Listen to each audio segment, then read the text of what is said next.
नमस्कार प्यारे विद्यार्थियों। अवसर एकेडमी के इस प्लेटफॉर्म पर आपका एक बार फिर से स्वागत है। आज की क्लास के अंदर हम भारतीय संविधान की चर्चा शुरू करेंगे। तो सबसे पहले देखते हैं कि संविधान की आवश्यकता किसी भी देश के लिए, किसी भी शासन व्यवस्था के लिए क्यों जरूरी होती है। क्या लोकतांत्रिक व्यवस्थाओं के अंदर ही संविधान की आवश्यकता होती है, या फिर लोकतंत्र से इतर जो अधिनायकवादी व्यवस्थाएं होती है या जो राजतंत्रात्मक व्यवस्थाएं होती है, क्या उनमें भी संविधान की आवश्यकता होती है? जी हाँ, उनके अंदर भी संविधान की आवश्यकता होती है। यहाँ तक कि किसी एक सामान्य घर को चलाने के लिए भी कुछ सामान्य नियम, कानून, कायदे हम अपने स्तर पर बनाते हैं।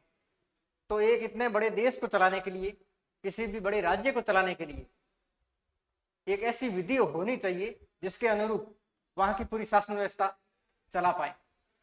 तो इसलिए संविधान सम प्लस विधान मतलब विधि बनाई जाए, ऐसी रीति बनाई जाए जिस रीति के अनुरूप उस राज्य को, उस देश को चलाया जा सके। आधुनिक परिप्रेक्ष्य के अंदर हम बात करें तो जो अमेरिकी संविधान वेताओं ने हैं, उन्होंने सबसे पहले संविधान निर्माण का कार्य किया 1787 के अंदर। अमेरिका का एक शहर है फिलाडेल्फिया। तो फिलाडेल्फिया के अंदर सम्मेलन होता है और अमेरिका के लिए संविधान बनाया जाता है। तो क्या इससे पूर्व संविधान नहीं होते थे? इससे पूर्व की शासन व्यवस्थाएं कैसे चलती थी? इससे पूर्व भी जो राजतंत्रात्मक व्यवस्थाएं थी उनके लिए भी संविधान की आवश्यकता होती थी, लेकिन लिखित रूप से एक पुस्तिका के रूप में कोई विधि निर्माण करके जो पहली बार कार्य किया गया वो यूनाइटेड स्टेट्स ऑफ अमेरिका के संविधान वेताओं ने अमेरिका का संविधान बनाकर किया। तो संविधान शब्द से क्या तात्पर्य है? संविधान को यदि हम एक लाइन में डिफाइन करना चाहें तो इसका क्या अर्थ है? संविधान किसी भी देश की, किसी भी राज्य की, पॉलिटिकल साइंस के सेंस में देश की बजाय राज्य की शब्दावली को देश ही समझा जाता है। तो किसी देश के लिए एक मूलभूत विधि है, मूल विधि है, फंडामेंटल लॉ है। बाकी की जो विधियां बनेगी, बाकी की जो कानून कायदे बनेंगे वो इस विधि को आधार मान के बनाए जाएंगे। आज हमारे देश के अंदर कोई भी कानून, कोई भी अधिनियम, नियम, आदेश या जो उपविधियां बनती है वो हमारे इस संविधान के दायरे में रहते हुए और इन संविधान को मूल मानते हुए बनाई जाती है। तो संविधान किसी देश की वो मूल विधि होती है जो वहां की राजनीतिक व्यवस्था और लोगों के अधिकार और कर्तव्यों की उसमें प्रावधान किए जाते हैं। तो अब हम हमारे भारतीय संविधान के ऊपर आते हैं। आज का हमारा टॉपिक भारतीय संविधान है। जैसा कि आरएसएसबी बोर्ड के तमाम एग्जाम के अंदर भारतीय संविधान को लेके काफी सवाल पूछे जाते हैं। चतुर्थ श्रेणी के अंदर भी 5 सवाल भारतीय संविधान से पूछे जाने हैं और राजस्थान की जो राजनीतिक और प्रशासनिक व्यवस्था है वहां से भी जो 5 सवाल पूछे जाने हैं। और अन्य जो एग्जाम्स है, चाहे सीईटी हो, पटवार हो या वीडियो, उनके अंदर भी भारतीय संविधान के संदर्भ में 5 या 10 सवाल लगभग पूछे जाते रहते हैं। तो हम भारतीय संविधान की वो टॉपिक जो आपके सिलेबस में है उनकी विस्तृत चर्चा आगे की क्लासेज के अंदर करते रहेंगे। आज जो भारतीय संविधान है उसकी हम एक रूपरेखा तैयार करते हैं कि आखिर इस संविधान की जरूरत क्यों पड़ी, संविधान वेताओं ने हमारे लिए एक भारत की परिस्थितियों के अनुरूप किस तरीके का संविधान बनाया और उस संविधान के अंदर कौन कौन सी चीजों को ऐड किया गया और कौन कौन सी चीजें उस मूल संविधान के अंदर नहीं थी, बल्कि संविधान निर्माण के बाद समय समय पर विभिन्न संविधान संशोधनों के द्वारा उनके अंदर, यानी हमारे संविधान के अंदर ऐड कर दी गई। तो अब हम संविधान के परिचय के रूप में देखते हैं कि सबसे पहले जो भारत के लिए संविधान है, जिस संविधान को आज हम एक बेयर एक्ट के रूप में देखते हैं जो 26 जनवरी 1950 को लागू हुआ है, उस संविधान की सबसे पहले मांग कहां से उठी? किसने ये महसूस किया कि हमारे देश के लिए भी एक संविधान होना चाहिए? आप जानते हैं कि भारत पहले एक उपनिवेश हुआ करता था, ब्रिटिश कॉलोनी हुआ करता था। ब्रिटिशर्स भारत के ऊपर राज करते थे। तो उस समय जो भारत की शासन व्यवस्था चलती थी वो ब्रिटेन की पार्लियामेंट जो कानून बनाती उसके अनुरूप चलती थी। लेकिन जब स्वतंत्रता आंदोलन होना शुरू हुई और भारतीयों को यह एहसास हुआ कि अब हमारा देश आजादी की कगार पर, तो जब एक देश आजाद हो जाएगा तो उस देश को चलाने के लिए किस तरीके की व्यवस्था होनी चाहिए, किस तरीके की वहां राजनीतिक व्यवस्था हो, वहां लोगों के लिए कौन से अधिकार हो, लोगों के लिए कौन से कर्तव्य हो, उनकी स्वतंत्रता को किस प्रकार ज्यादा से ज्यादा उपभोग करने के लिए अधिकारों की व्यवस्था की जा सके, इस हेतु संविधान की आवश्यकता महसूस हुई। चूंकि देश के आजाद होते ही संविधान निर्माण तुरंत प्रभाव से हो पाना आसान नहीं, तो आजादी से पूर्व सबसे पहले संविधान निर्माण की मांग 1934 के अंदर कि हमारे लिए भी एक संविधान होना चाहिए। इस तरीके से 1934 में एमएन रॉय, मानवेंद्र नाथ रॉय, जो कि एक वामपंथी साम्यवादी नेता हुआ करते थे और भारत में साम्यवादी जो लहर के जनक कहे जाते हैं मानवेंद्र नाथ राय, उनके द्वारा 1934 में सबसे पहले भारत के लिए संविधान की मांग की गई। तो सबसे पहले 1934 में एमएन रॉय के द्वारा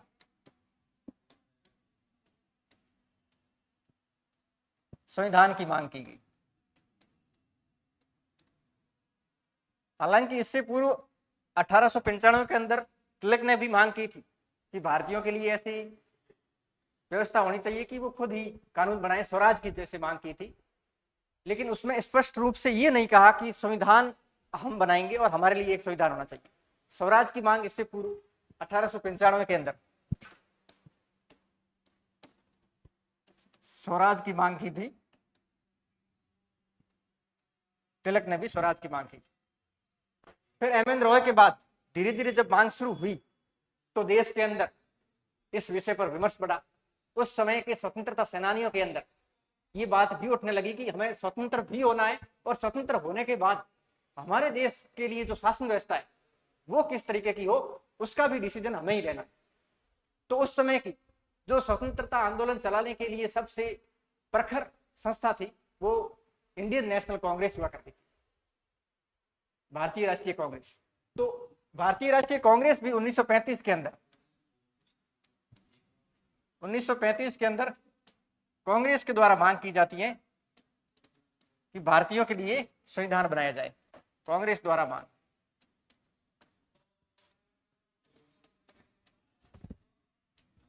फिर हम आगे चलें तो आगे ये मांग और बढ़ती जा रही थी और पंडित जवाहरलाल नेहरू ने अब स्पष्ट कर दिया कि हमारे लिए संविधान तो चाहिए ही, लेकिन उस संविधान का निर्माण भी हम स्वयं करेंगे।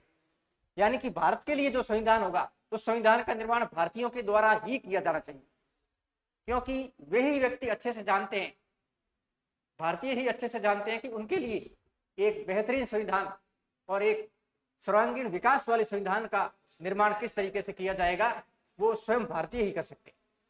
इसलिए 1938 के अंदर जवाहरलाल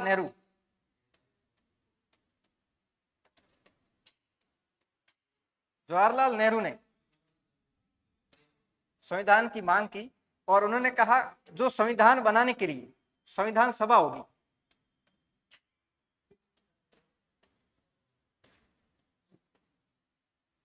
क्योंकि जब भारतीयों के लिए संविधान का निर्माण किया जाना था तो संविधान का निर्माण कौन करेंगे, कोई लोग करेंगे जो कानूनविद हो, कानून के जानकार हो। तो उन लोगों से मिलकर जो संविधान निर्माण के लिए एक सभा बनती है, एक पूरी असेंबली बनती है, कई सारे लोग मिलकर जो संविधान का निर्माण करते हैं, तो उन लोगों से बनी हुई वो सभा संविधान सभा कहलाती है। तो उस संविधान सभा का निर्माण नेहरू जी ने कहा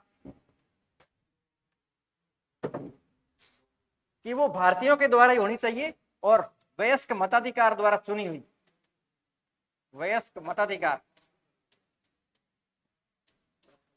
अभी शब्दों को भी अपन समझेंगे, बिना समझे आगे बिल्कुल नहीं बढ़ेंगे। वयस्क मताधिकार द्वारा चुनी हुई, वयस्क मताधिकार से बनी संविधान सभा और सार्वभौमिक वयस्क मताधिकार।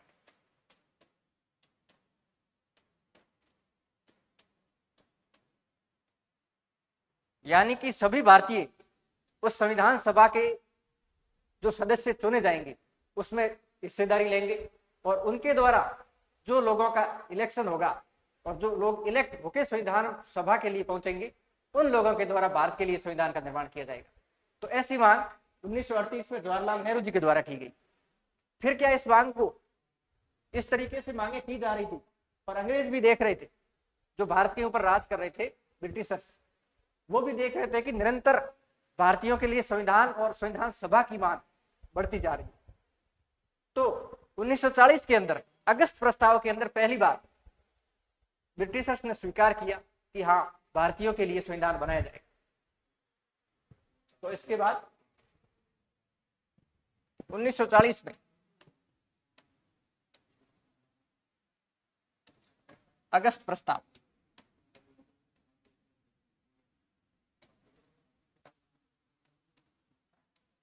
और अगस्त प्रस्ताव में सबसे पहले स्वीकार किया गया कि हाँ, भारतीयों के लिए संविधान बनाया जाएगा। लेकिन उस समय सेकेंड वर्ल्ड वॉर चल रहा था, 1939 से लेके 1945 तक सेकेंड वर्ल्ड वॉर का दौर। तो भारतीयों के लिए संविधान तो बनाएंगे, लेकिन अभी पहले वर्ल्ड वॉर खत्म हो जाए। पहले वर्ल्ड वॉर के अंदर भारतीयों से कहा गया कि आप अपने व्यक्ति भेजिए, आप हमें यानी कि ब्रिटेन को सहायता कीजिए। जैसे ही वर्ल्ड वॉर खत्म होगा, हम भारतीयों के लिए संविधान का निर्माण कर देंगे। तो इसके बाद जब 1945 के अंदर वर्ल्ड वॉर खत्म होता है, सेकेंड वर्ल्ड वॉर खत्म होता है, और मित्र राष्ट्र यानी कि जो ब्रिटेन और अमेरिकी नेतृत्व वाले जो राष्ट्र है, उनकी जीत होती है। तो उस समय फिर जो भारतीयों के द्वारा संविधान की मांग की जा रही थी, उस मांग के ऊपर भी ध्यान दिया जाता है। और 1945 के अंदर वर्ल्ड वॉर के खत्म होने के बाद ब्रिटेन के अंदर चुनाव होते हैं, और ब्रिटेन के अंदर जब चुनाव होते हैं तो उस समय जो विंस्टन चर्चिल ब्रिटेन के प्रधानमंत्री होते थे 1945 यानी सेकेंड वर्ल्ड वॉर के समय, आपसे पूछा जाए तो ब्रिटेन का प्रधानमंत्री कौन था? विंस्टन चर्चिल थी। और 45 के अंत में चुनाव होते हैं तो विंस्टन चर्चिल और उनकी जो कंजर्वेटिव पार्टी थी, ब्रिटेन के अंदर दो पार्टियां विशेषकर देखने को मिलती है, एक कंजर्वेटिव पार्टी और एक लेबर पार्टी। अभी जो हम ऋषि सुनक का पिछले कुछ समय से नाम सुनते हैं, तो ऋषि सुनक भी ब्रिटेन की कंजर्वेटिव पार्टी से आते हैं, जिनकी पिछले चुनाव में हार हो गई थी और पहले ब्रिटेन की पीएम थी।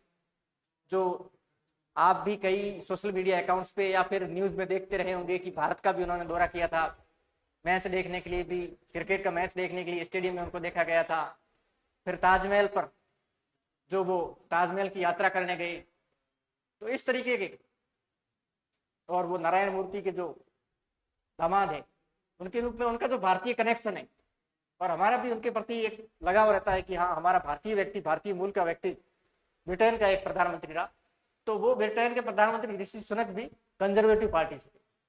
तो हम बात कर रहे थे कि उस समय कंजर्वेटिव पार्टी और विंस्टन चर्चिल के नेतृत्व वाली उस पार्टी की हार हो जाती है उस चुनाव के अंदर, और एक नई पार्टी जो उसी समय उभरी थी, लेबर पार्टी, उसकी सरकार बनती है 1945 के अंदर। तो 1945 में जब लेबर पार्टी की सरकार बनती है, क्लीमेंट एटली नाम के व्यक्ति को ब्रिटेन का प्रधानमंत्री बनाया जाता है। तो यदि आपसे, ये 1945 की बात है, 1945 में क्लीमेंट एटली ब्रिटेन के प्रधानमंत्री बनता है, और आपसे पूछा जाए कि भारत की स्वतंत्रता के दौरान ब्रिटेन का प्रधानमंत्री कौन था, क्योंकि बाकी देशों के प्रधानमंत्री पूछे जाने की संभावना है नगण्य, लेकिन ब्रिटेन का प्रधानमंत्री कौन था ये पूछा जा सकता है, क्योंकि उस समय भारत ब्रिटेन का उपनिवेश हुआ करता था, भारत के ऊपर ब्रिटिशर्स का राज हुआ करता था। तो आजादी के समय ब्रिटेन के प्रधानमंत्री, भारत की आजादी के समय यानी 1947 में भारत की आजादी के समय ब्रिटेन के प्रधानमंत्री कौन थे? क्लीमेंट एटली। तो क्लीमेंट एटली जब देखते हैं कि अब हमें एक अवसर मिला है भारतीयों के लिए कुछ अच्छा करने का, क्योंकि उनके पास ये अवसर था कि वो भारतीयों के लिए संविधान का निर्माण करवाए, भारत को आजाद करवाए, और यदि ऐसे कार्य करते हैं तो ऐसे व्यक्तित्व को भारतीय हमेशा हमेशा के लिए याद रखेंगे कि एक ब्रिटेन के अंदर ऐसा महापुरुष, एक ऐसा प्रधानमंत्री आया जिसने हमारे को आजादी दी, और ऐसा श्रेय लेने के लिए नेता लोग तो हमेशा आगे रहते ही है। तो क्लीमेंट एटली ने प्रधानमंत्री बनते ही कैबिनेट मिशन को भारत के लिए भेज दिया। कैबिनेट मिशन को इस उद्देश्य से भेजा कि भारत की स्थितियां किस तरीके की है, किस समय उसको आजाद किया जाना चाहिए, और भारत के लिए संविधान निर्माण कैसे हो, उस संविधान सभा जो संविधान निर्माण के लिए बनाई जाएगी उसके अंदर कौन कौन व्यक्ति होने चाहिए, इन तमाम चीजों को देखते हुए कैबिनेट मिशन को भारत भेजा गया 1946 के अंदर। कैबिनेट मिशन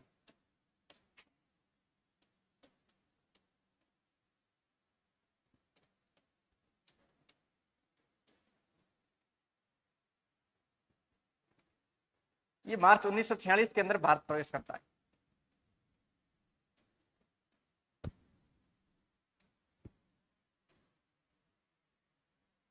कैबिनेट मिशन, इसको कैबिनेट, कैबिनेट शब्द का हिंदी अर्थ होता है मंत्रिमंडल।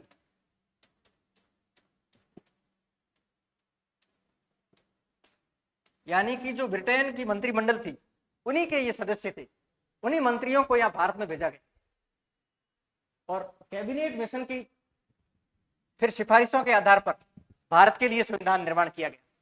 तो कैबिनेट मिशन के अंदर 3 सदस्य थे। पहले हम उन 3 सदस्यों की बात कर लेते हैं। एक थे जॉर्ज पैथिक लॉरेंस,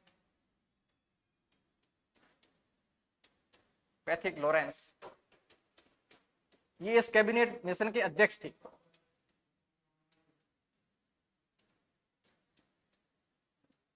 दूसरे थे Stafford Cripps,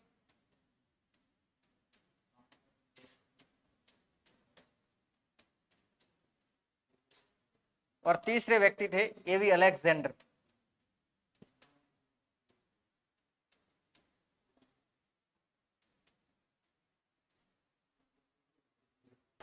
MCQ based exam, multiple choice वाले जो क्वेश्चंस पूछे जाते हैं, जिनको हम ऑब्जेक्टिव टाइप एग्जाम भी कहते हैं, उनके लिए आप ध्यान रखें कि जहां भी 3 का जोड़ा बने या 4 का जोड़ा बने, और इस तरीके की यदि जीके के अंदर कोई चीजें बनती है जहां 3 या 4 के जोड़े बनते हो, वहां से सवाल बनने के और ज्यादा चांसेस बढ़ जाते हैं, क्योंकि एग्जामिनर को फिर वहां ज्यादा सोचना नहीं पड़ता, क्योंकि उनके पास 3 ऑप्शन तो होते ही है और एक कोई और चौथा व्यक्ति रख के आपको सवाल पूछा जा सकता है कि कैबिनेट मिशन का सदस्य कौन नहीं था। तो 3 नाम ये दे दिए, चौथा नाम कोई और दे दिया। इसलिए इन तीनों नाम को आप याद रखें, जहां भी 3 के जोड़े बनते हो या 4 के जोड़े बनते हो। तो पैथिक लॉरेंस इसके अध्यक्ष थे, स्टेफर्ड क्रिप्स और एवी अलेक्जेंडर, इन तीनों को ये काम सौंपा गया कि भारत के अंदर संवैधानिक व्यवस्था का विकास किया। तो फिर कैबिनेट मिशन ने कुछ सिफारिशें दी और उन सिफारिशों के आधार पर भारत के लिए संविधान निर्माण की प्रक्रिया शुरू होती है। भारत की स्वतंत्रता किस तरीके से भारतीयों को दी जाएगी, उसकी भी ये एक आधारभूत रेखा खींचते। तो अब अगली स्लाइड में देखते हैं कि कैबिनेट मिशन ने क्या सिफारिशें दी।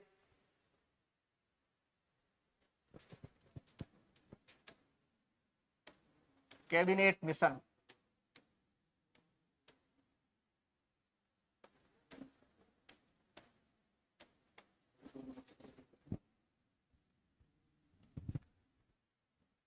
एक वो नाम भी लिख लें आप, ये जो प्रधानमंत्री थे उस समय ब्रिटेन के, क्लीमेंट एटली, जो भारत की आजादी के समय भी ये प्रधानमंत्री थे, एटली। इनकी पार्टी थी लेबर पार्टी।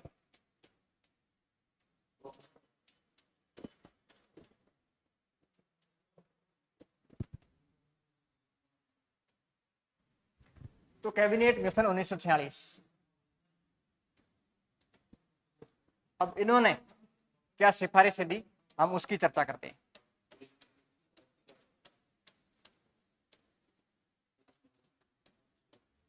तो इनकी सिफारिशों के तहत सबसे पहले यह कहा गया कि भारतीयों के लिए एक संविधान सभा का निर्माण किया जाएगा, जो संविधान का निर्माण करेगी, और उस संविधान सभा के अंदर कुल 389 सदस्य होंगे, 389 सदस्य। इतने सदस्यों को मिलाकर भारत के लिए एक संविधान सभा बनाई जाएगी। संविधान सभा क्या करेगी, वो एक इन 389 सदस्यों से मिलकर एक ऐसी पूरी असेंबली होगी, एक ऐसे कानूनविद और लोकप्रिय नेताओं का ग्रुप होगा जो भारत के लिए संविधान निर्माण करेगा। अब ये 389 सदस्य कहां कहां से आएंगे, तो इसका और स्पष्टीकरण किया गया कि 292 सदस्य जो उस समय 11 प्रांत थे, प्रांत यानी राज्य जो उस समय हुआ करते थे भारत के अंदर 11 प्रांत, वहां से 292 सदस्य चुनकर आएंगे, उनका इलेक्शन होगा। और 4 सदस्य चीफ कमिश्नरी से आएंगे। जिस तरीके से आज केंद्र शासित प्रदेश हुआ करते हैं उन्हें चीफ कमिश्नरीज कहा जाता था, चीफ कमिश्नरीज। 4 सदस्य चीफ कमिश्नरी से आएंगे, अलग अलग जो 4 उस समय चीफ कमिश्नरी हुआ करते थे। अब वो 4 चीफ कमिश्नर क्षेत्र कौन से थे उनको भी याद रखना जरूरी हो जाता है, क्योंकि 4 का जोड़ा बन रहा है। तो हम देख लेते हैं कि वो 4 चीफ कमिश्नरी क्षेत्र कौन से थे।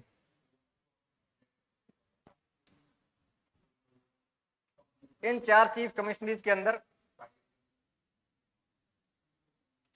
दिल्ली, जो आज भी केंद्र शासित प्रदेश है, अजमेर मेरवाड़ा जो हमारे राजस्थान का क्षेत्र हुआ करता था 2, और कुर्ग जो कि कर्नाटक के अंदर पड़ता है, कुर्ग, और बलूचिस्तान जो आज के पाकिस्तान के अंदर है, लेकिन अपने पूरी कोशिश हो रही है कि ये पाकिस्तान से अलग हो जाए। बलूच लिबरेशन आर्मी और अपनी भारतीय आर्मी हालांकि इतना प्रयास कर नहीं रही, थोड़ा ज्यादा प्रयास करें और उन बलूच आर्मी का सपोर्ट करें तो बलूचिस्तान को थोड़ा सपोर्ट किया जा सकेगा। तो ये 4 कमिश्नरी थी जहां से एक एक सदस्य संविधान सभा के अंदर आने थे। फिर इसके अलावा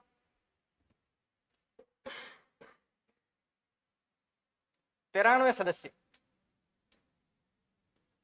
रियासतों से आने थे,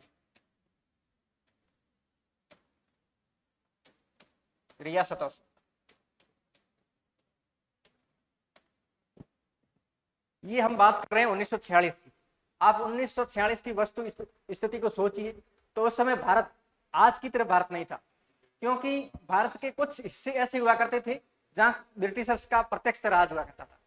जैसे ये 11 प्रांत थे, तो इन प्रांतों में ब्रिटिशर्स का राज होता था, और कुछ ऐसी रियासतें थी जहां राजाओं का राज हुआ करता था। यानी एक था ब्रिटिश शासित भारत और एक सा रियासती राज्यों वाला भारत, तो 2 भारत हुआ करते थे उस समय। तो रियासतों से 93 सदस्य इस संविधान सभा के अंदर विचुन के आने थे। ये तो होगी इसकी पहली सिफारिश। फिर अगली सिफारिशों के ऊपर अपन चलते हैं।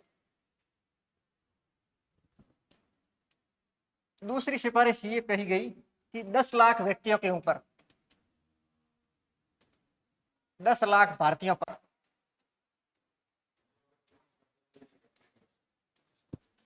एक सदस्य संविधान सभा के अंदर प्रतिनिधित्व करेगा। भाई 389 सदस्य भेजे जा रहे हैं, तो ऐसा नहीं हो कि सारे के सारे सदस्य किसी एक ही क्षेत्र से भेज दिए जाए। उत्तर भारत से सारे सदस्य आ गए और भारत के लिए संविधान निर्माण कर दिया, तो फिर पश्चिम वाले भी सोचेंगे कि हमको सहभागिता नहीं दी गई, हमको संविधान निर्माण में शामिल नहीं किया गया, तो फिर वो संविधान मानने से भी इनकार कर सकते हैं। इसलिए भारत के सभी क्षेत्रों से और सारी संस्कृतियों को, सारी भाषाओं को और सारे क्षेत्रों को प्रतिनिधित्व प्रदान करने के लिए सभी क्षेत्रों से सदस्यों को भारत की संविधान सभा के अंदर शामिल किया गया, और यह तय किया गया कि लगभग 10 लाख भारतीयों पर एक सदस्य संविधान सभा के अंदर आ जाना चाहिए। और यदि हम 10 लाख भारतीयों पर एक सदस्य की बात करें और उस समय लगभग कुल 389 सदस्य थे, तो 389 इंटू मोटा मोटी अपन 10 लाख करें तो उस समय लगभग 38 करोड़ के आसपास भारत की जनसंख्या हुआ करती थी। तो उसी जनसंख्या के आधार पर यह संख्या डिसाइड की गई होगी। ऐसा तो नहीं कि कैबिनेट मिशन के उन व्यक्तियों के दिमाग में आया कि चलो कितने लोग बनाए जाए, 1000 बना देते हैं, ऐसा नहीं। उन्होंने भी किसी आधार को ध्यान में रखती हुई कि हम 389 संख्या फिक्स कर रहे हैं, तो वो किस आधार पर फिक्स कर रहे हैं। तो उस समय की जो जनसंख्या थी, उस समय की जनसंख्या में 10 लाख व्यक्तियों पर एक व्यक्ति संविधान सभा के अंदर आ सके, इस अनुरूप 389 की यह संख्या फिक्स की गई। तो दूसरी जो सिफारिश की गई कि 10 लाख भारतीयों पर एक सदस्य आए। फिर ये सदस्य क्या किसी रिजर्वेशन के द्वारा आएंगे? आज हम देखते हैं लोकसभा हो या विधानसभा हो, तो यहां सामान्य के साथ साथ एससी और एसटी, अनुसूचित जाति और अनुसूचित जनजाति को भी रिजर्वेशन मिलता। तो उस समय क्या इस तरीके का कोई रिजर्वेशन था? उस समय जो ये 389 सीटें थी, इनमें से 292 सीटें जिनके ऊपर इलेक्शन होना था, इन 292 सीटों पर इलेक्शन होना था। तो इन सीटों पर 3 तरीके से व्यक्ति आएंगे, सिख, मुस्लिम और सामान्य। इनके अंदर ये सीटें बांट दी गई। सामान्य के अंदर वो बाकी सब आ जाएंगे जो सिख और मुस्लिम से इतर है, यानी चाहे हिंदू हो, चाहे ईसाई हो, जैन हो, बौद्ध हो, या फिर किसी और संप्रदाय से बिलोंग करने वाला व्यक्ति सामान्य के अंदर आ जाएंगे। फिर अगली सिफारिश जो कैबिनेट मिशन ने की, उन्होंने कहा कि जो 292 सदस्य प्रांतों से आने वाले, प्रांतों से आने वाले उन 292 सदस्यों का चुनाव किया जाएगा। इलेक्शन से आएंगे, वो निर्वाचन किया जाएगा, इलेक्टेड होंगे। और उनका इलेक्शन किस तरीके से होगा, इलेक्शन की पद्धति भी बताई, क्योंकि इलेक्शन के कई तरीके होते हैं। तो उनमें से जो तरीके इन्होंने बताया वो थी आनुपातिक प्रतिनिधित्व पद्धति। आनुपातिक प्रतिनिधित्व पद्धति।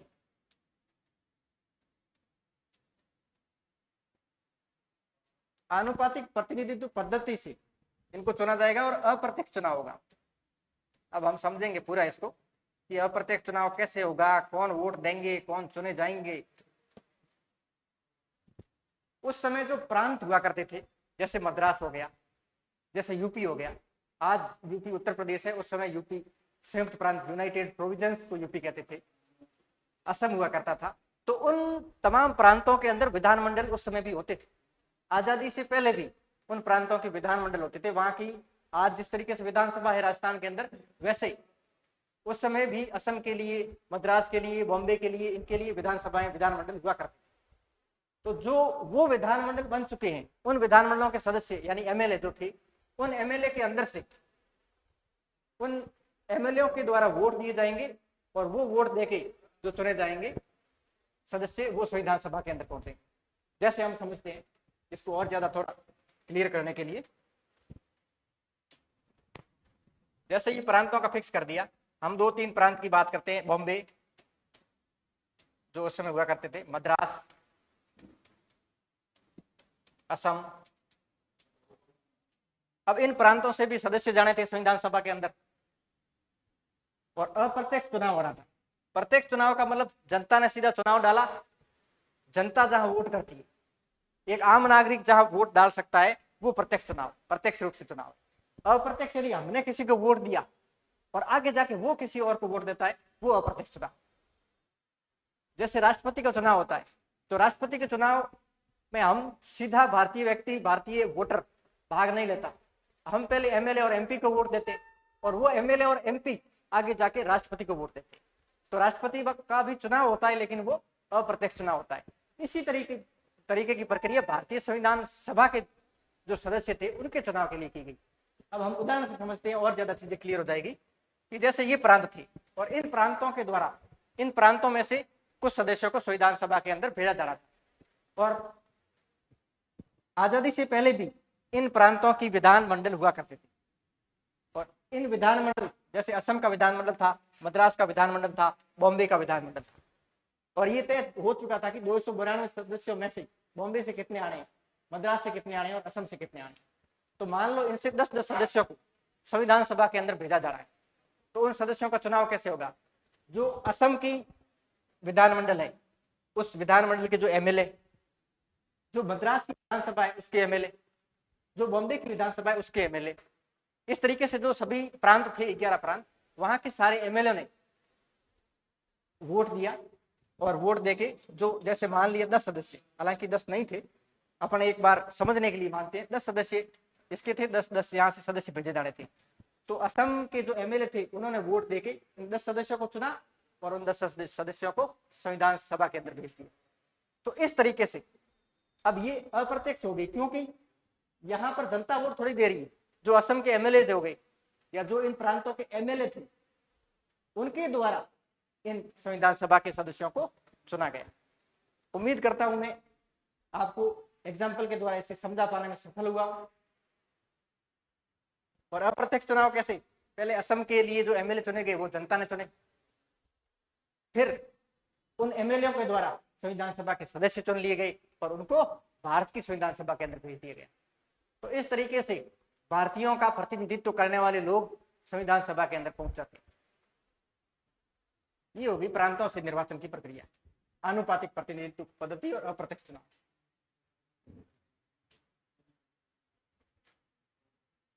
फिर अगली सिफारिश पे बढ़ते हैं कि हमने प्रांतों की तो बात कर ली, अब रियासतों से सदस्य भेजने हैं।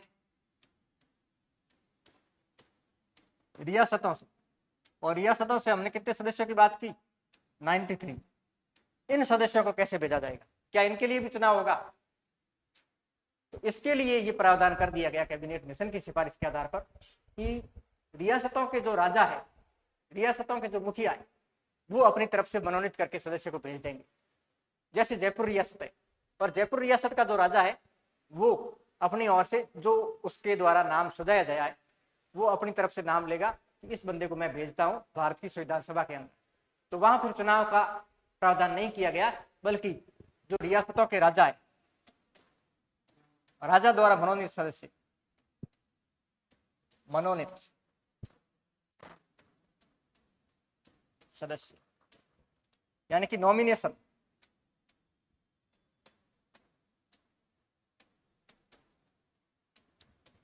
जिसका नाम राजा ने संविधान सभा के लिए भेज दिया, उसी सदस्य को भारत की संविधान सभा में भेज दिया गया। तो इस तरीके से प्रांतों से भी सदस्य संविधान सभा के अंदर आ गए और रियासती भारत से भी सदस्य आ गए। और उस समय दो ही भारत हुआ करते थे, जो एक तो ब्रिटिशर्स के द्वारा शासित किया जा रहा था और एक विभिन्न राजा महाराजाओं के द्वारा शासित किया जा रहा था। तो इस तरीके से हमने संविधान सभा के जो प्रावधान थे कैबिनेट मिशन के, उनको हमने पढ़ा। अब हम जब कैबिनेट मिशन के ये तमाम प्रावधान हो चुके हैं तो आगे देखते हैं कि फिर इनका चुनाव करवाते हैं कि संविधान सभा के लिए चुनाव होता है फिर, और वो चुनाव कब होता है?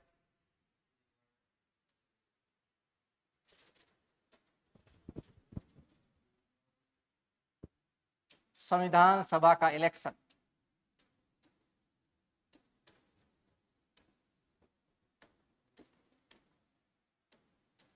सभा का चुनाव।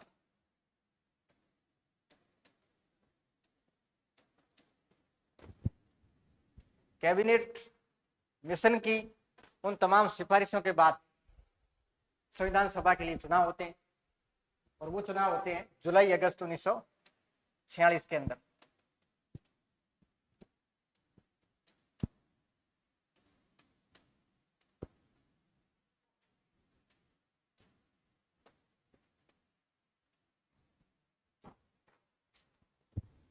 इस समय जो प्रांत थे उन तमाम प्रांतों के अंदर चुनाव आयोजित करवाए जाते हैं, और 292 सीटों में से 208 सीट कांग्रेस के द्वारा जीती जाती है, 73 सीटें मुस्लिम लीग जीतता है और 15 अन्य, यानी कोई और छोटी पार्टियां हो या फिर जो निर्दलीय थे। इस समय 15 में से 8 निर्दलीय थे, 8 इंडिपेंडेंट व्यक्ति भी संविधान सभा के अंदर चुन के आए। तो 208 और 73, 5 और 16 ठीक बराबर हो रहे हैं। 8 9 10 11 12 13 14 15 16 296 प्लस चीफ कमिश्नरीज वाले भी सदस्य साथ में थे।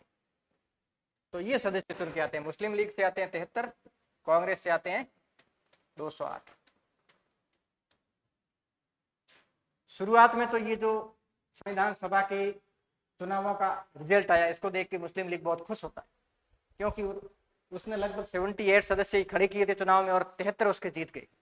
लेकिन जब बाद में उसको पता चला कि कांग्रेस के इतने सारे सदस्य जीते हुए, तो संविधान निर्माण तो वैसे ही होगा जैसे कांग्रेस चाहेगी, हमारी तो कोई बात संविधान निर्माण में वहां सभा के अंदर मानी जाने वाली है नहीं, क्योंकि कांग्रेस के पास बहुमत ही नहीं बल्कि जो प्रचंड बहुमत है।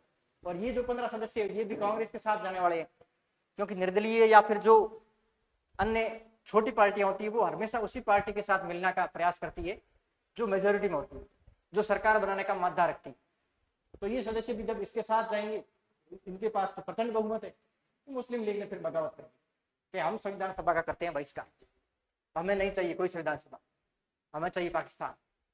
ये पहले से ही मांग करते आ ही रहे थे, और इस समय मांग को और ज्यादा उग्र तरीके से उन्होंने शुरू कर दी कि हम भारत की इस संविधान सभा का विरोध करते हैं, हमारे लिए एक अलग से पाकिस्तान चाहिए और उस पाकिस्तान के लिए हम अलग से संविधान बनाए।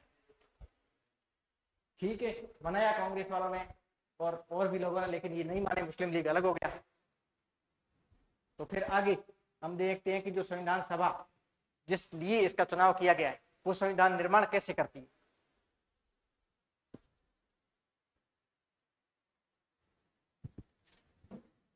अब हम आते हैं संविधान निर्माण की ओर।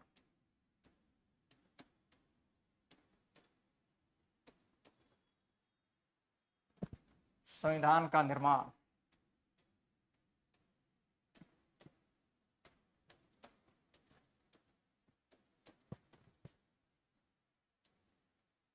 सबसे पहले 9 दिसंबर को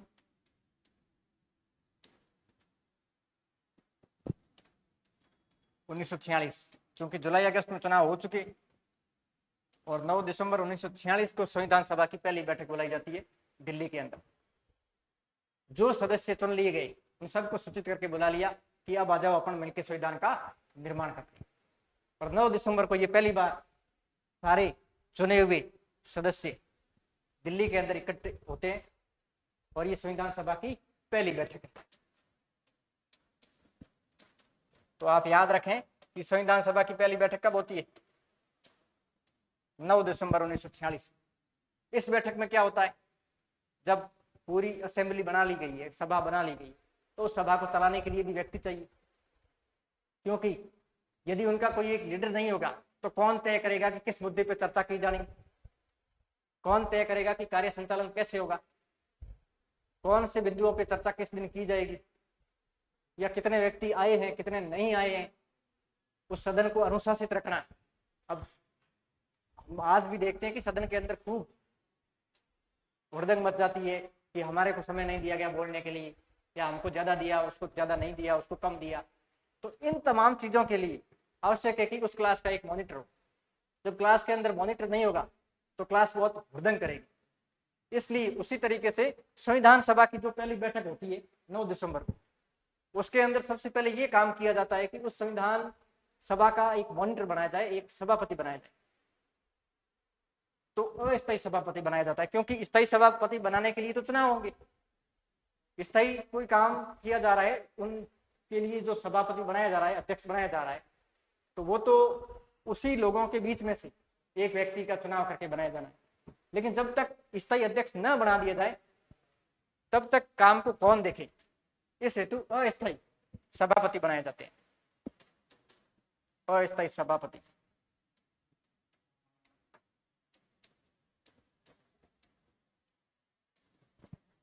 और अस्थायी सभापति किसको बनाया जाता है? सच्चिदानंद सिन्हा को। सच्चिदानंद सिन्हा।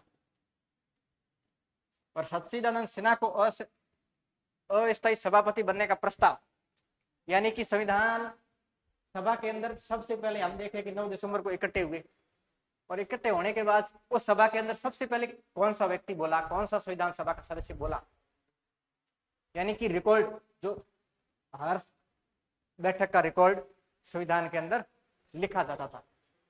तो सबसे पहले हमारे संविधान निर्माण के लिए जो 9 दिसंबर को बैठक होती है उसमें पहला वक्तव्य किसने दिया? तो उसमें पहला वक्तव्य दिया जे बी कृपलानी ने। ये वो व्यक्ति थे जो सबसे पहले संविधान सभा वाले इस 9 दिसंबर के पहले ही दिन सबसे पहले बोलने वाले व्यक्ति थे जे बी कृपलानी। तो इन्होंने बोल के क्या कहा?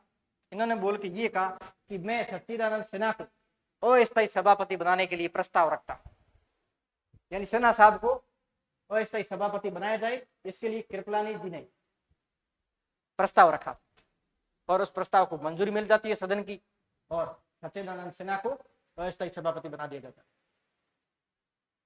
और ये जो अस्थायी सभापति बनाने की सच्चिदानंद सिन्हा को ही क्यों बनाया गया? क्योंकि वो सबसे वरिष्ठ व्यक्ति थे और वरिष्ठ व्यक्ति को सभापति बनाए जाने की ये जो परंपरा है, ये परंपरा हमने फ्रांस से सीखी। ये कहां से सीखी है? फ्रांस से हमारी संविधान सभा ने सीखते हुए सिन्हा साहब को सभापति बना दिया। तो ये 9 दिसंबर की बैठक जो संविधान सभा की पहली बैठक है, इसको जरूर याद रखें। पहली बैठक कब होती है? 9 दिसंबर को। हमारा संविधान निर्माण का काम 9 दिसंबर को शुरू हो जाता है। फिर अब आगे की बैठकों पे चलते हैं।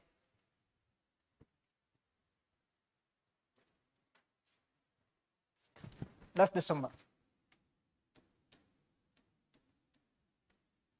क्या इस दिन भी बैठक होती है? जरूर बैठक होती है, लेकिन कोई इंपॉर्टेंट ऐसा काम नहीं जो आप याद करें। 11 दिसंबर को भी होती है।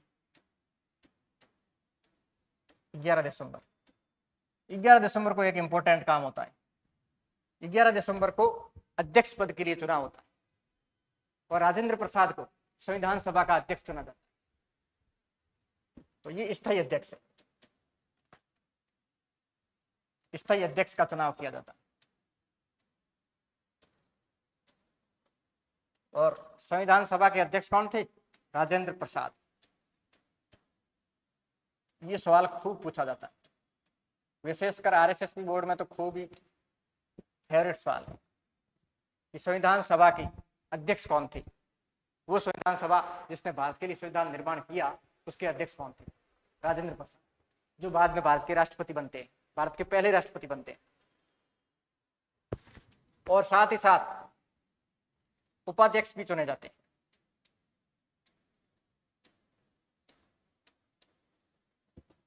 उपाध्यक्ष एच.सी. मुखर्जी, इनको चुना जाता है। और कालांतर में इस दिन 11 दिसंबर को नहीं, बल्कि बाद में जब रियासतों ने भी संविधान सभा की इन बैठकों में भाग लेना शुरू कर दिया, जो हम 9 दिसंबर की पहले बात कर रहे हैं, ये 9 दिसंबर की, 9 दिसंबर के दिन 207 सदस्य पहुंचे थे। 207 सदस्य इस बैठक के अंदर हिस्सा लेते हैं। तो इस समय जो रियासतों के प्रतिनिधि थे, उनको भी राजा नहीं भेजते हैं, क्योंकि राजा महाराजा कहते हैं कि हम अलग रहेंगे, हमारा भारत से कोई संबंध नहीं है, हम अलग और संप्रभु राज्य का निर्माण करेंगे। तो इसलिए रियासतों के सदस्य भी इस पहली बैठक के अंदर नहीं भेजे जाते हैं। और पहली बैठक में जो सदस्य पहुंचते हैं वो 207, कहीं कहीं ये संख्या 211 देखने को मिलेगी। तो 211 क्यों बताई जाती है, उसका भी मैं आपको स्पष्टीकरण दे दूं। जो 211 सदस्य भेजे जाते हैं, ये पहले अधिवेशन के अंदर कुल कितने लोग पहुंचे, उनकी संख्या 211 है। और अधिवेशन कई सारी बैठकों को मिला के एक अधिवेशन बनता है।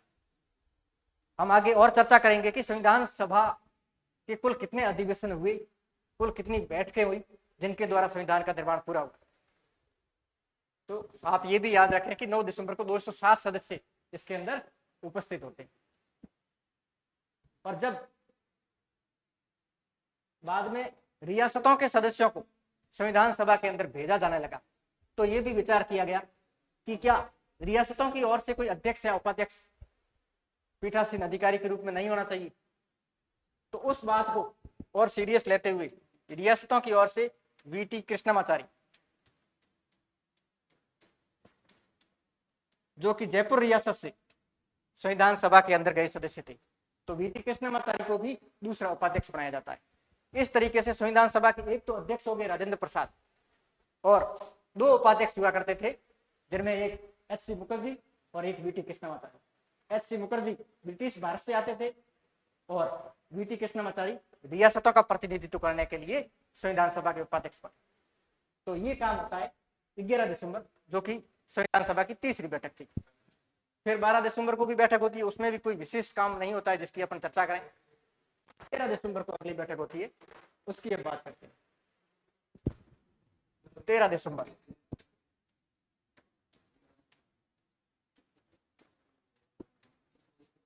तेरह दिसंबर 1946। ऐसा नहीं कि दिसंबर दिसंबर याद रखो और पीछे सन भूल जाओ। 13 दिसंबर को एक विशिष्ट काम होता है, क्योंकि अब संविधान निर्माण किया जाना है, तो तमाम जो लोग चुन के आए हैं उनके सामने पहले ये तो स्पष्ट करें कि हम किनके लिए संविधान बना रहे हैं और संविधान के अंदर कौन से मूल्य होने चाहिए, किस तरीके से स्वतंत्रता, समानता, न्याय जैसे मूल्यों को संविधान के अंदर रखा जाना चाहिए। ये चीजें सारी उन संविधान सभा के सदस्यों के सामने स्पष्ट करने के लिए जवाहरलाल नेहरू उद्देश्य प्रस्ताव पेश करते हैं कि हम संविधान बना रहे हैं तो इसका क्या उद्देश्य, किन उद्देश्यों की प्रतिपूर्ति के लिए संविधान का निर्माण किया जा रहा है। तो उद्देश्य प्रस्ताव इस दिन पेश किया जाता है। उद्देश्य प्रस्ताव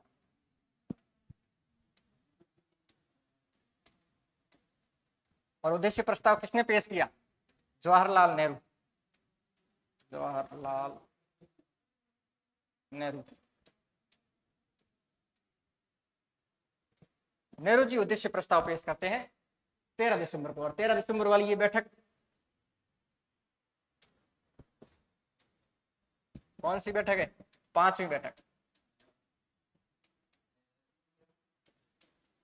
संविधान सभा की 5वीं बैठक। बैठकें अभी लगातार होती आ रही है। 9 दिसंबर को पहली, 10 को दूसरी, 11 को तीसरी, 12 को चौथी और 13 को जो 5वीं बैठक होती है। इसमें आप कंफ्यूज ना हो, क्योंकि कई बार 11-12 दिसंबर को जो बैठकें होती है उनको कई जगह लिखाया नहीं जाता है, हालांकि उस दिन काम विशेष नहीं हुआ है। 10 दिसंबर को विशिष्ट काम नहीं हुआ है, लेकिन उस दिन भी संविधान सभा की बैठक बुलाई जाती है और क्रमवार लगातार ये 5वीं बैठक बुलाई गई और इसमें उद्देश्य प्रस्ताव रखा जाता है। उद्देश्य प्रस्ताव के अंदर 8 उद्देश्य रखे जाते हैं। 8 उद्देश्य जवाहरलाल नेहरू द्वारा उस संविधान सभा के पटल पर रखे जाते हैं और जिनमें यह सुनिश्चित किया जाता है कि भारत का कौन सा क्षेत्र होगा।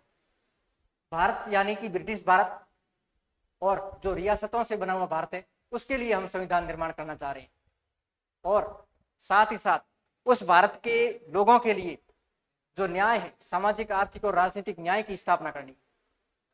आगे जैसे जैसे हम क्लासें बढ़ते जाएंगे और जितनी हमें आवश्यकता होगी उस तरीके से हम इन शब्दों को समझते जाएंगे कि क्या सामाजिक, आर्थिक और राजनीतिक न्याय क्या होता है, ये आपके लिए कितना आवश्यक है समझना। आगे की क्लासों में भी हम इसकी चर्चा करेंगे।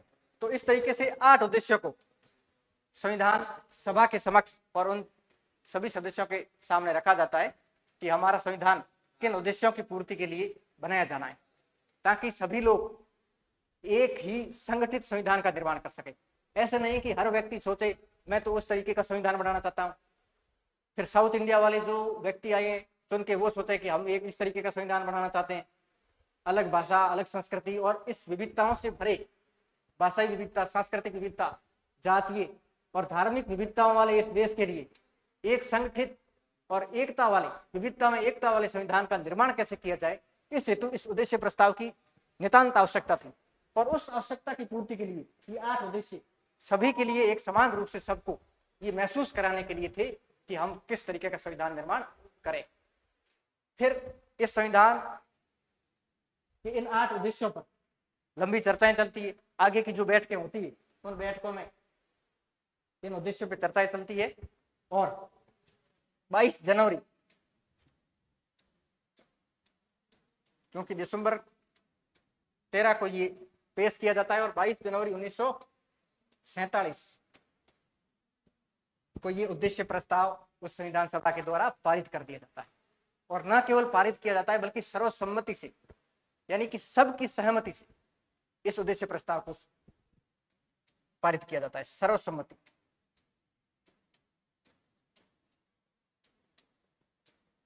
सभी यहां मिलाते हैं कि बिल्कुल ये उद्देश्य प्रस्ताव सही है, ठीक है और हमें संविधान निर्माण के लिए इन उद्देश्यों का ध्यान रखा जाना चाहिए।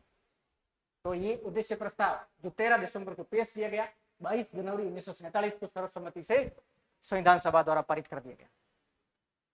अब ये उद्देश्य प्रस्ताव में क्या 8 उद्देश्य है, इसको आप अक्सर से याद रखें, इसकी कोई ज्यादा आवश्यकता नहीं है, लेकिन इन्हीं 8 उद्देश्यों के मिले जुले कुछ शब्द, कुछ मूल्य, आगे भारत की जो प्रस्तावना है, हम भारतीय संविधान के अंदर प्रस्तावना की भी बात करते हैं, प्रियम्बल की बात करते हैं, जिसे उद्देशिका भी कहा जाता है। तो उस उद्देशिका का ये आधार है, जो उद्देश्य प्रस्ताव है, ये उद्देश्य प्रस्ताव भारतीय संविधान की प्रस्तावना का आधार है। उस प्रस्तावना के अंदर जो मूल्य लिखे गए हैं, जो बिंदु लिखे गए हैं, वो ही मूल्य इस उद्देश्य प्रस्ताव के अंदर भी थी। तो ये 13 दिसंबर और उस दिन जो घटनाक्रम हुआ संविधान सभा का, उसकी हमने चर्चा की। अब हम आगे भारतीय संविधान की ओर चर्चा करते हैं। तो इसके बाद हम जानते हैं कि 15 अगस्त 1947, शायद ही किसी स्टूडेंट को बताने की आवश्यकता होगी कि इस दिन क्या बड़ा घटनाक्रम हुआ है। 15 अगस्त 1947 को भारत और पाकिस्तान दो देश डोमिनियन स्टेट के रूप में स्वतंत्र होते हैं। क्या पूर्ण स्वतंत्र होते हैं? और स्वतंत्रता इनको मिलती है भारतीय स्वतंत्रता अधिनियम के तहत। भारतीय स्वतंत्रता अधिनियम, स्वतंत्रता अधिनियम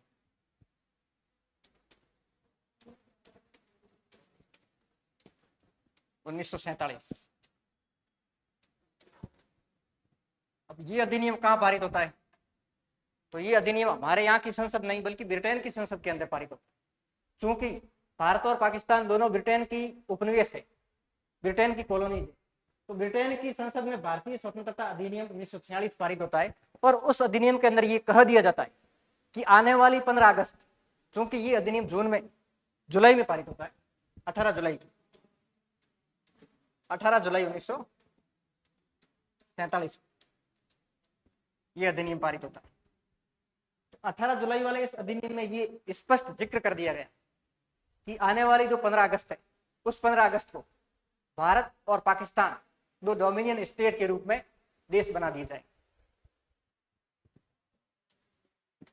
भारत और पाकिस्तान, भारत और पाकिस्तान दो अलग डोमिनियन स्टेट। अभी हम समझेंगे कि डोमिनियन स्टेट क्या होता है। डोमिनियन स्टेट जैसे हिंदी में कहते हैं अधिराज्य।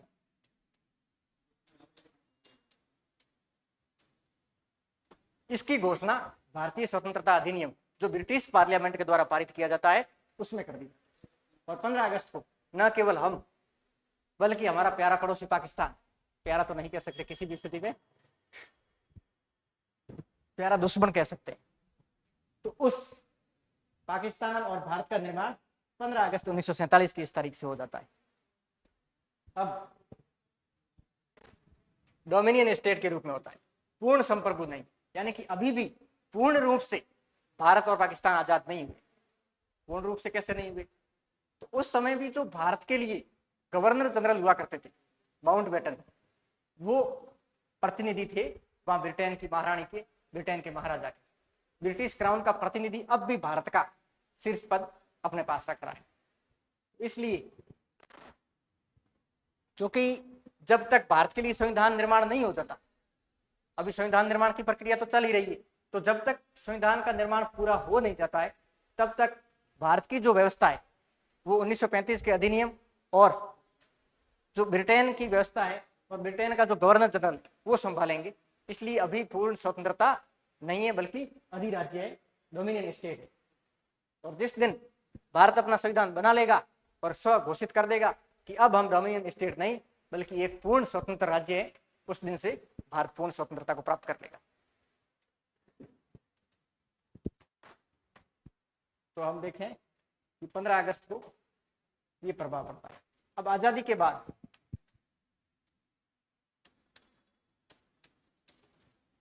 बाद संविधान सभा पर क्या प्रभाव पड़ता है?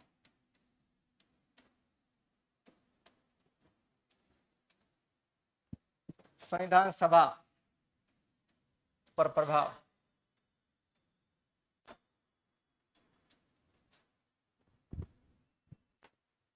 चूंकि ब्रिटिश पार्लियामेंट अपना काम कर रही है, उन्होंने भारत और पाकिस्तान को स्वतंत्र कर दिया है और भारत के लिए संविधान सभा जिसकी 9 दिसंबर को पहली बैठक हो चुकी है वो संविधान निर्माण का काम कर रही है।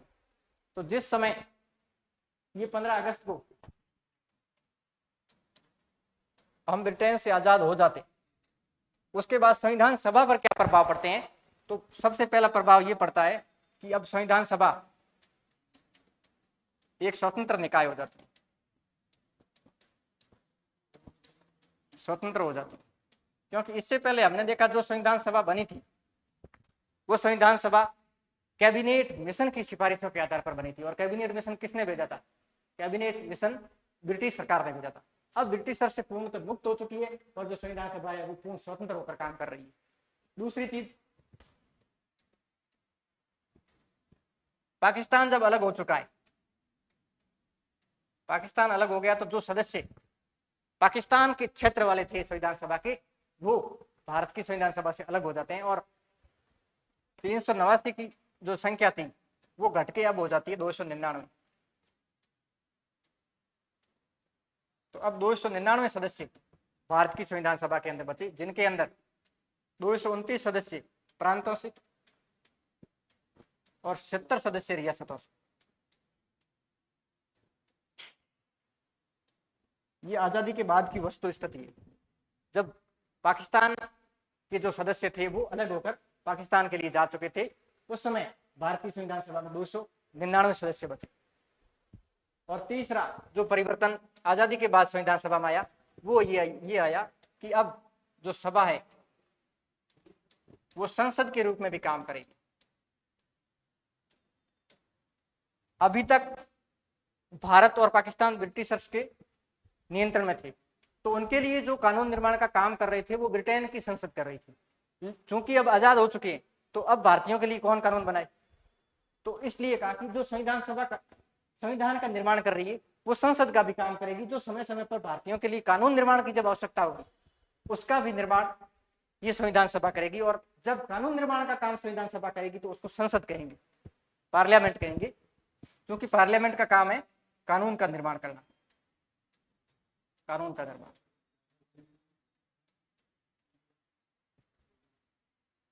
तो ये कुछ चीजें हमने देखी संविधान सभा पर आजादी के बाद जो प्रभाव पड़े। अब हम अगली स्लाइड के अंदर देखते हैं कि संविधान सभा के संदर्भ में कुछ महत्वपूर्ण तथ्य क्या है जो एग्जाम के अंदर पूछे जा सकते हैं।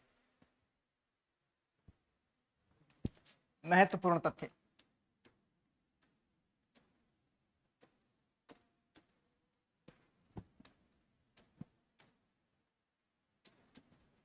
सबसे पहला कि संविधान सभा का प्रतीक क्या था? तो प्रतीक था हाथी। संविधान सभा का अध्यक्ष राजेंद्र प्रसाद आप पढ़ चुके हैं। संविधान सभा का सचिव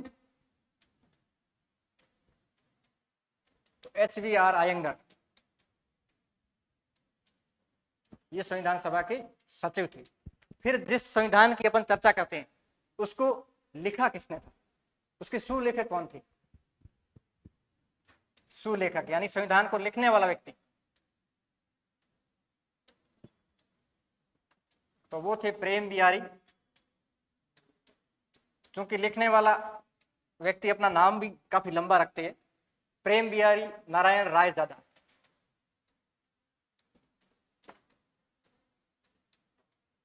इन्होंने जो भारतीय संविधान सभा ने बनाया था उसको अंतिम रूप से लिखने का काम किया था संविधान के रूप में। तो ये हमने महत्वपूर्ण तथ्य देखे। और अब देखते हैं जो संविधान निर्माण किया है तो उसके अंदर कितने संविधान के भाग है, कितने अनुच्छेद हैं और कितनी अनुसूचियां हैं, उनका अपन एक परिचय देख लेते हैं। परिचय, संविधान का परिचय। तो सबसे पहले संविधान लागू कब हुआ? तो हमारा संविधान लागू होता है 26 जनवरी 1950 को। और संविधान ये लागू होने की तिथि है, जबकि संविधान का निर्माण कब पूरा होता है ये यदि आपसे पूछा जाए तो थोड़ा ध्यान रखें कि सवाल के अंदर पूछा क्या जा रहा है। तो संविधान का निर्माण 26 नवंबर को ही हो चुका था पूरा, 26 नवंबर 1949। इस तारीख को संविधान निर्माण का कार्य संविधान सभा के द्वारा पूरा किया जा चुका था। लेकिन ऐतिहासिक महत्व को देखते हुए 26 जनवरी 1950 को हमारे संविधान को लागू किया था। और हमने देखा कि पहली बैठक 9 दिसंबर को हुई और 26 नवंबर को ये अंतिम बैठक होती है। तो इस दौरान कुल 11 अधिवेशन होते हैं। संविधान सभा के कितने अधिवेशन हुए? 11। और संविधान निर्माण में कितना समय लगा? तो 2 वर्ष 11 माह और 18 दिन। 18 दिन। ये समय कौन सा है? जिस दिन पहली बैठक हुई 9 दिसंबर 1946 की, वहां से लेकर और अंतिम बैठक जब संविधान को अपना लिया गया, संविधान का निर्माण पूरा हो गया 26 नवंबर 1949 को। फिर हम देखते हैं कि जो संविधान बना लिया गया है उस संविधान के अंदर क्या क्या चीजें हैं और कितने अनुच्छेद हैं। तो जो मूल संविधान है, मूल संविधान, ये मूल कौन सी चीज है? और तो मूल का मतलब जिस दिन 26 जनवरी 1950 को लागू हुआ उस समय संविधान के अंदर क्या प्रावधान थे और वर्तमान में क्या चेंजेज हो गए हैं। कुछ स्थितियों और परिस्थितियों के अनुकूल संविधान के अंदर संशोधन भी किए गए। तो उस संशोधनों के बदौलत संविधान में कितना फेरबदल आ गया है उसकी भी अपन बात करेंगे। तो मूल संविधान के अंदर 395 अनुच्छेद थे, 1 से लेकर 395 अनुच्छेद हमारे मूल संविधान के अंदर थे। आज वस्तु स्थिति ये है कि 470 से ज्यादा अनुच्छेद हमारे संविधान के अंदर है। लेकिन यहाँ ये ध्यान रखने योग्य बात है कि 395 के बाद जो अनुच्छेद जोड़े गए उनको इस तरीके से नहीं जोड़ा गया कि 395 हो गए फिर 396, 97, 98, 400, इस तरीके से नहीं जोड़ा गया, बल्कि इन 395 के अंदर ही ABCD करके जोड़ दिया गया। जैसे आर्टिकल 21 था, आर्टिकल 22 था, इसके बीच में एक और आर्टिकल जोड़ दिया 21A। तो इस तरीके से जो नए अनुच्छेद जोड़े गए उनके लिए 395 के बाद वाली संख्या यूज नहीं की, बल्कि इन्हीं अनुच्छेद के बीच सब क्लॉज के रूप में A, B और इस तरीके से ऐड कर दिया गया। फिर हम देखें तो संविधान के अंदर 22 भाग जो मूल संविधान था उसके अंदर थे और वर्तमान में 25 भाग है। तो जो एक्स्ट्रा भाग जोड़े गए वो कौन से हैं? 4 भाग एक्स्ट्रा जोड़े गए, एक 4A, 9A, 9B और 14A। 4A के अंदर मूल कर्तव्य है, फंडामेंटल ड्यूटीज है। 9A के अंदर पंचायती राज है, पंचायती राज और नगर पालिका है, नगर पालिका। 9B के अंदर सहकारी समितियां हैं और 14A के अंदर प्रशासनिक अधिकरण है, एडमिनिस्ट्रेटिव ट्रिब्यूनल से अधिकरण। तो आप बता रहे हो कि 4 भाग और बढ़ गए हैं, तो 22 से 26 हो जाने चाहिए थे, फिर 25 कैसे हुए? ये सवाल भी लाजमी है कि 22 के अंदर यदि 4 भाग और जोड़ दिए तो 26 हो जाना चाहिए थे। तो यहाँ स्थिति ये होती है कि जो भाग 7 था, 1, 2 से करके 21, 22 तक टोटल जो भाग थे उनमें से भाग 7 था, उस भाग को हटा दिया गया, उस भाग को निश्चित कर दिया गया जो 7वां संविधान संशोधन था उसके द्वारा। फिर हम देखें तो 8 अनुसूचियां थी, 8 अनुसूचियां।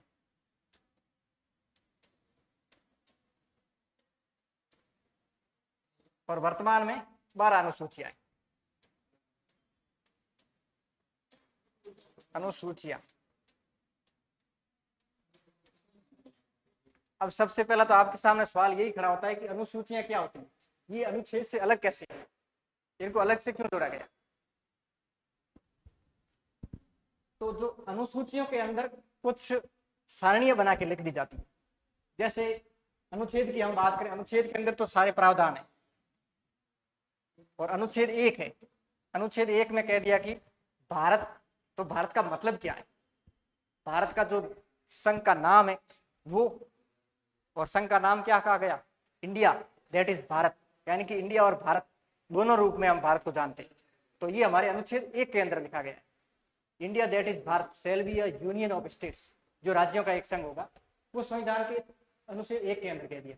लेकिन अब इस अनुच्छेद 1 में जब राज्य और केंद्र शासित प्रदेशों की बात कह दी गई कि इनसे मिलकर भारत बनेगा, और इनसे मिलकर भारत बनेगा, और यहीं पर उन तमाम 28 राज्यों और 8 केंद्र शासित प्रदेशों का जिक्र किया जाएगा, तो फिर यहाँ तारतम्यता अनुच्छेदों की है वो बिगड़ जाएगी। इसलिए जो इस तरीके की सारणियां हैं, उन सारणियों को परिशिष्ट के रूप में पुस्तक के पीछे लिख दिया जाता है, ताकि अनुच्छेद के बीच में ये ज्यादा डिस्टरबेंस पैदा ना करें, इनको पढ़ने में तारतम्यता बनी रहे। तो जो राज्य और केंद्र शासित प्रदेश है उनकी एक सारणी बनती है कि 28 राज्य है और 8 केंद्र शासित प्रदेश है, उनको संविधान के अंदर पीछे सारणी के रूप में लिख दिया, और उस सारणी को अनुसूची कहते हैं। तो आप समझ पा रहे होंगे कि अनुच्छेद और अनुसूचियां अलग कैसे। अनुसूचियां अनुच्छेदों से ही शक्ति प्राप्त करती है। अब इस अनुसूची जो 8 है, 8 में से जैसे पहली अनुसूची के अंदर ये लिख दिए गए हैं कि भारत के तो राज्य क्षेत्र है, उन राज्यों के नाम, हम जो आज राज्यों के नाम की बात करते हैं तो वो अनुसूची 1 के अंदर लिख दिए। और अनुसूची 1 का स्वतंत्र अस्तित्व नहीं है, बल्कि ये अनुसूची 1 भारत के संविधान से जब जुड़ी है, अनुच्छेद 1 से जुड़ी है, तो वहीं से इसको शक्ति प्राप्त होती है। इसलिए 8 अनुसूचियां थी मूल संविधान के अंदर, और अभी 12 अनुसूचियां बाद में जोड़ी गई, 9वीं 10वीं 11वीं और 12वीं अनुसूची। इसमें कोई हटाने वाला सीन नहीं था। 9वीं अनुसूची के अंदर जोड़ दिया गया कि वो अधिनियम जिनके ऊपर न्यायपालिका समीक्षा नहीं कर सकती, जिनको रद्द नहीं कर सकती, उनको जोड़ दिया। 10वीं में दल बदल से संबंधित, 11वीं के अंदर पंचायती राज, और 12वीं के अंदर नगर पालिका के संबंध में इन अनुसूचियों को जोड़ दिया गया। ये 73वें और 74वें कॉन्स्टिट्यूशनल अमेंडमेंट, हम आगे भी इनकी चर्चा करेंगे जब पंचायती राज और नगर पालिकाओं की बात करेंगे। तो इस तरीके से मूल संविधान के अंदर 395 अनुच्छेद, 22 भाग और 8 अनुसूचियां थी, और आज के वर्तमान संविधान के अंदर अनुच्छेद लगभग 470 से ज्यादा हो चुके हैं, 25 भाग और 12 अनुसूचियां। एक पॉइंट और कि जो ये तमाम परिवर्तन मूल संविधान से वर्तमान स्थिति में हुए, वो विभिन्न संविधान संशोधनों के द्वारा किए गए। तो आज की स्थिति तक, वर्तमान तक कितने संविधान संशोधन हो चुके हैं? तो 106 संविधान संशोधन हो चुके हैं। 106 कॉन्स्टिट्यूशनल अमेंडमेंट यहां तक हो चुके हैं, जो महिलाओं को आरक्षण देने के संबंध में अंतिम 106वां संविधान संशोधन हुआ। तो इस तरीके से आज हमने क्लास के अंदर सबसे पहले संविधान के परिचय के रूप में संविधान सभा का किस तरीके से निर्माण किया गया, और वर्तमान संविधान और मूल संविधान के अंदर क्या कितना कंटेंट है उसकी हमने चर्चा की। आगे की क्लासेज में हम आगे के जो सिलेबस के बिंदु है उन पर चर्चा करेंगे। तब तक के लिए जुड़े रहिए अवसर एकेडमी के साथ। धन्यवाद। जय हिंद।